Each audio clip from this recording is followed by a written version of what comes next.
ಕುನ್ನೂರಿಗೆ ಹಬ್ಬಕ್ಕೆ ಹೋಗಿದ್ವಿ ಅಂತ ಹೇಳಿದ್ನಲ್ಲ. ಅವತ್ತು ನೆಕ್ಸ್ಟ್ ಡೇ ನನ್ನ ಬರ್ತಡೇ ಇತ್ತು. ನಮ್ಮ ರೀತು ಬಂದುಬಿಟ್ಟು ಕೇಕ್ ತಗೊಂಬರೋಣ ಬಾರಂಟಿ ಅಂತ ಹೇಳ್ಬಿಟ್ಟು ಕರ್ಕೊಂಡು ಹೊರಟ್ಲು. ನಾನು, ತರುಣ, ರೀತು, ದೃಶಿಕಾ, ಹಿತಿಕ್ಷಾ ಎಲ್ಲರೂ ಕೂಡ ಹೊರಟ್ವಿ. ಎಲ್ಲಿ ನಿಯರ್ ಬೈ ಕೇಕ್ ಬಂದುಬಿಟ್ಟು ದಡ್ಗುಣಿ ಹತ್ರ ಸಿಗುತ್ತೆ. ಸೊ ದಡ್ಗುಣಿಗೆ ಹೊರಟ್ವಿ ನಾವು.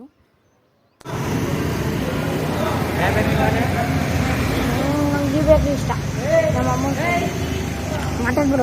ಹೋಗ ಯಾರು ಬೇಕ್ರಿ ಹತ್ರ ಹೊರಟ್ವಿ. ಬಂದ್ವಿ. ಬೇಕ್ರಿ ಹತ್ರ ಬಂದುಬಿಟ್ಟು ಅಲ್ಲಿ ಕೇಳಿದ್ವಿ ನಾವು, ಕೇಕ್ ಇನ್ನೂ ರೆಡಿ ಆಗಿಲ್ಲ ಅಂತ ಹೇಳಿದ್ರು. ಸೊ ಒಂದು 10 ನಿಮಿಷ ವೆಯ್ಟ್ ಮಾಡಿ ಕೇಕ್ ತೊಗೊಂಡು ಮನೆ ಹತ್ರ